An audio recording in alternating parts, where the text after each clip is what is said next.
Hi, this is Anita with Workflow Grow, bringing you this installment of Express Desk Stretch and continuing our series on stress because it not only is the #1 problem in the workplace today, it's a pretty big issue in our personal lives.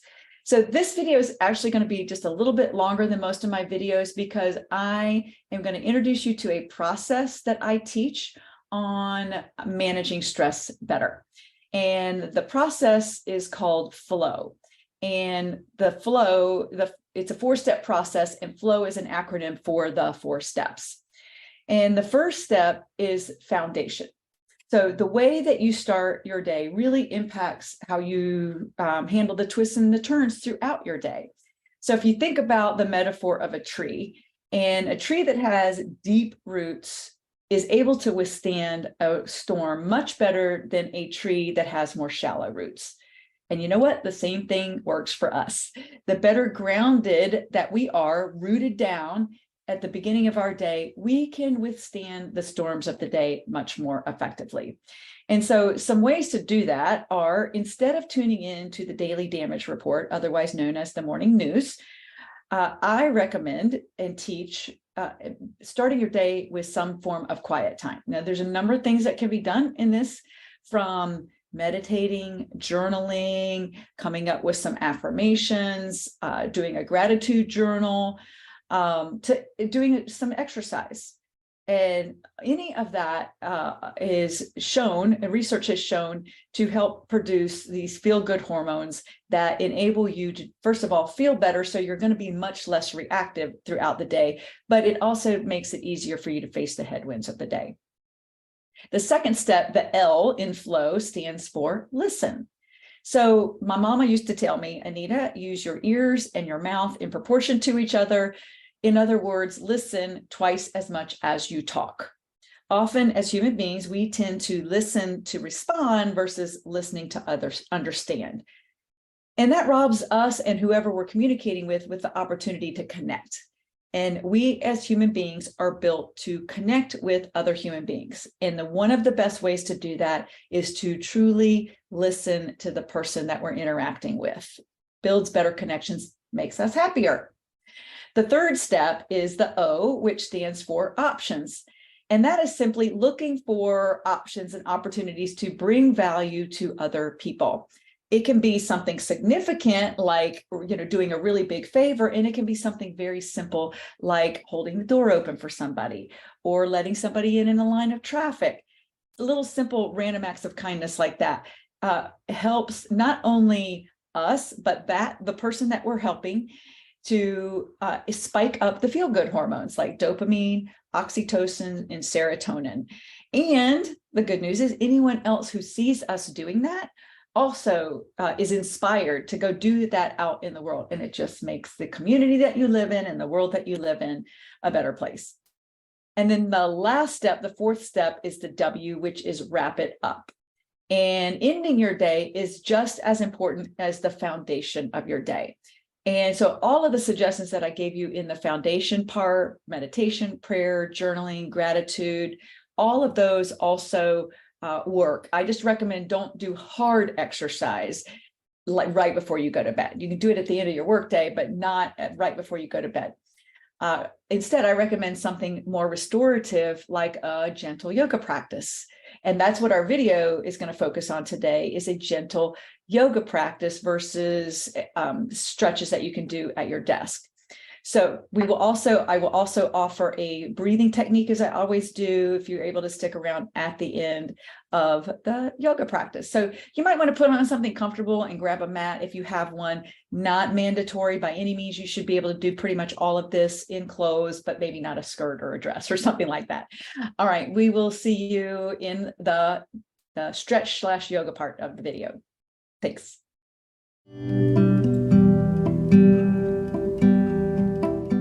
As I said earlier in my video, are going to focus on more of a gentle yoga flow as a great way to wrap up your workday or just your day in period. And we're going to begin like we always do with a couple of sun salutations. So reach your fingertips up towards the ceiling and turn your pinkies in towards each other. Inhale up And forward fold, exhale down, hands either through your heart center, or you can take a swan dive.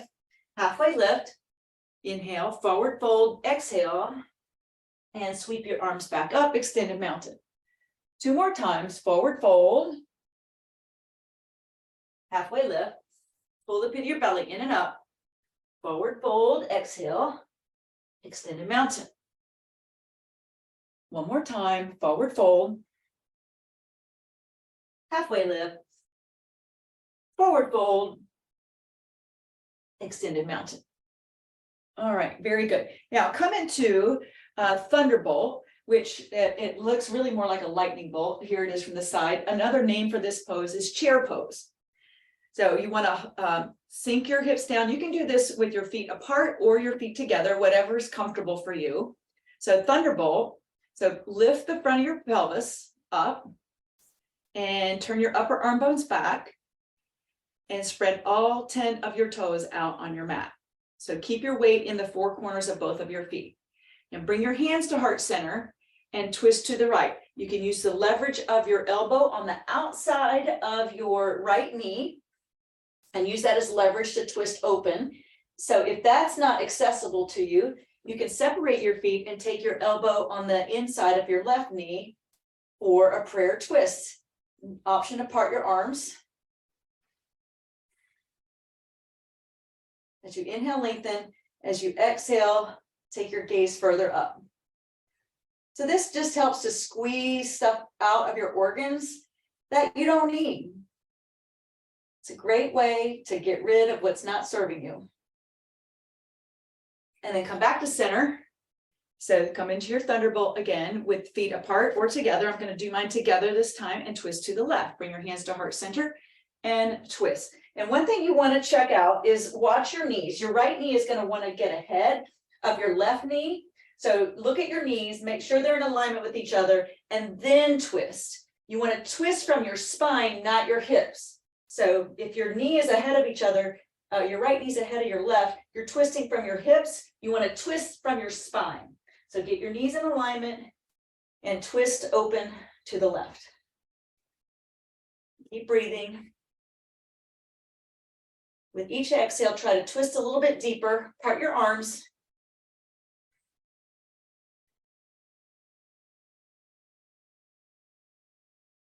And come back to center, reach your arms up, Thunderbolt, and then come into a forward fold. Separate your feet hip width distance, and this is called fingers to toes forward fold, or Padangusthasana. Take your peace sign fingers, hook them on your big toes, and fold forward. Keep softness in your knees. What we do want to see is softness in your knees. What we don't want to see is your knees locked out. We want your knees to have a slight bend in them because that keeps you in your muscle action and out of your joints. Pull your elbows out towards, away from you. So not towards you, but away from you. That will pull your chest closer. So it is fine to have a healthy bend in your knees. And just imagine as you're upside down like this, all the concerns, all the rocks that are getting in your way, they're just rolling off your back, out of your body, rolling out of your head. And roll back up to standing. And now we'll take an eagle pose. So stand on your left foot. You can cross your right ankle. You can cross at your ankles. You can cross at your calves, or you can cross at your thighs. You can have your arms out to the side. You can be holding on to a chair, or you can wrap your right arm underneath your left. So this is eagle legs and eagle arms. Try to get your elbows up in alignment with your shoulders. Press your hands away and breathe. Inhale, lengthen, reach the crown of your head up higher. Exhale, sink a little bit deeper in your eagle. And switch sides. Stand on your right, cross your left leg over. So cross at the ankles, cross at the calves, cross at the thighs. If your left leg is over, your left arm is under. Or you can have, again, your hands on your hips, out to the side, holding a chair, a wall, whatever you need to do to balance. I always recommend in these balancing poses is don't try hard, try easy. Make it more available, more accessible to you.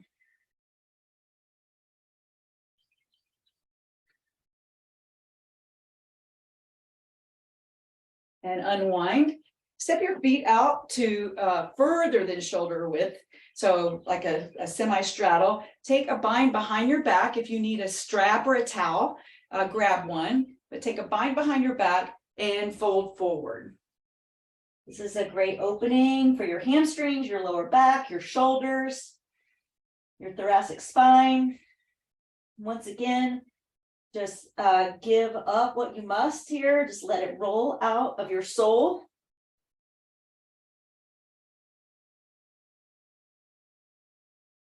And release your bind, roll up to standing. And come on down to the mat and onto your back for a reclined half pigeon. So lay on your back, cross your right ankle over your left knee, and press your left knee towards your face. And you can take your hands and thread your right hand through and grab, take a bind at the behind your knee, and press your left knee towards your face. Use the leverage of your right elbow and push your knee away from you. And if you feel like you've got room to go here, you can extend your left leg, and that will help deepen the stretch. So this is a great hip opener. We hold a lot of stress from the day in our hips. Plus we spend a lot of time sitting, and that can, cause our hips to feel really tight. It's a great way to release that. And bring your leg down, switch sides. So cross your left ankle over your right knee and press your right knee towards your face. Thread the needle with your hands. Reach behind your knee and pull your knee towards your face. Press your left knee away from you. Keep both feet flexed and keep breathing. With each exhale, try to press your right knee towards you and your left knee away from you. Option to extend your right leg or keep it right where it was.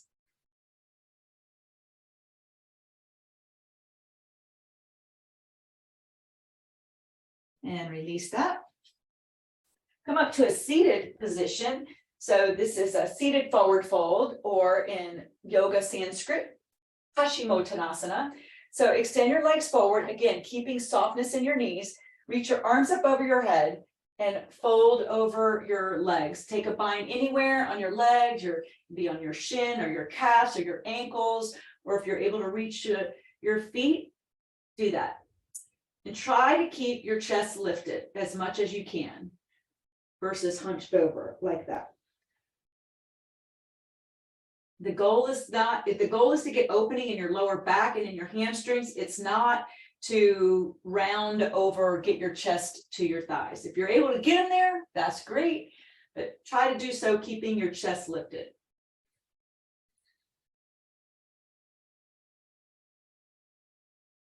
And release that. And take a seated butterfly pose, a Baddha Konasana. So bring the soles of your feet together. I'll turn and face the camera so you can see what I'm doing. And I have very, very tight hips, so my knees are floating way up in the air. Some of you may be able to bring your knees all the way down to the mat, and that is great. I like to use my forearms on my shins and calves and knees to create a little bit more opening. You can stay lifted up, or you can fold over towards your feet.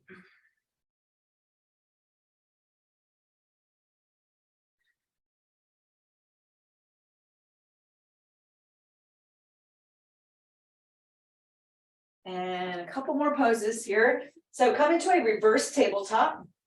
So your toes are facing away from you. Your fingertips are pointed towards your hips, and lift your hips up. Try to get your hips lifted up as high as your knees. Now you can keep your head engaged by looking forward, or you can release your neck behind you.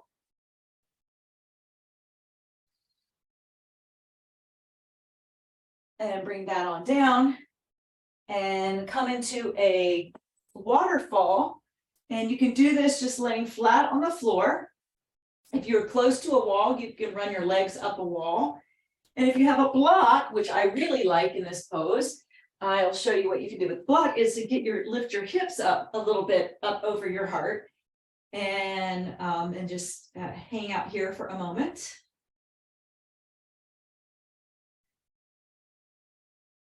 Keep your feet flexed. Press your inner arches up towards the ceiling. So everything is still turned on. Now you can stay right here. If you have the mobility, you can rock up onto your hips up onto your hands and drop your toes over your head into a plow position. More hamstring opening, more lower back opening.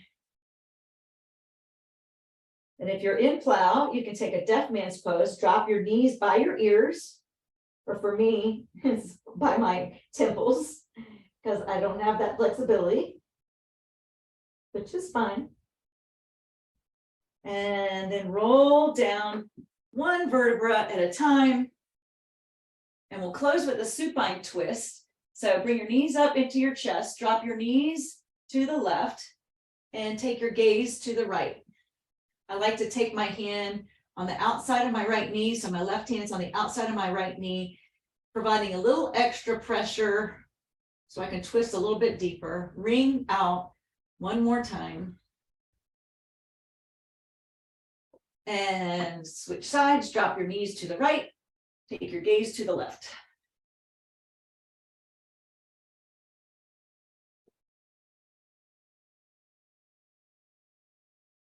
Great. And come back to center and lay in a Supta Baddha Konasana, which is reclined butterfly. So the soles of your feet are together, your knees are open wide, you have one hand on your heart and one hand on your belly. And just be still.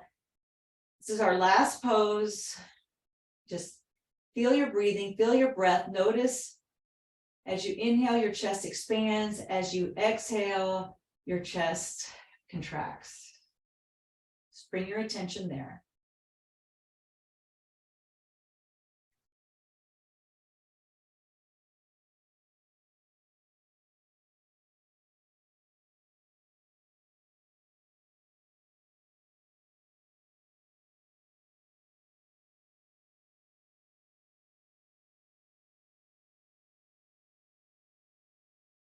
And on your next exhale, just rock and roll yourself up to seated, and will be our final pose. Thank you for joining for a little bit of a different express death stretch, but use this to wrap up your day, any day, and just notice how much better the next day is.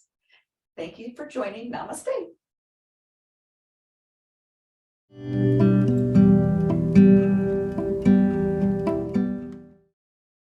I'm so glad that you could stick around for the intentional breathwork exercise. And this type of breathing is called alternate nostril breathing. And this breathing technique really helps the mind to calm and feel more happy and peaceful, which clearly is ideal in more stressful situations. This technique also balances out the two hemispheres of the brain, which enables you to think more clearly, which when you are in those more stressful situations is ideal. And so what you're going to do is you're going to use your thumb and your middle finger, and you put your thumb on one nostril. This might be something that you don't do in public. You certainly can. And you might feel a little silly doing it, but it works. And if it works, do it. And so we're going to do 4 rounds of this. So thumb on your right nostril and inhale for 4, or just inhale. And then move your middle finger to your left nostril, lift up your thumb, exhale. And inhale. Thumb to right nostril, exhale. Inhale. And switch nostrils, exhale. 2 more rounds, inhale. Switch nostrils, exhale. Inhale. Switch nostrils, exhale. Last round, inhale. Switch. And inhale. Switch, exhale. So that's a great practice to do right before maybe you need to have a difficult conversation, or you're feeling stressed. It's a great way to bring some calm and peacefulness to your mind, as well as engage your executive function, which enables you to make better decisions. All right. Thank you so much for joining. I look forward to seeing you next time.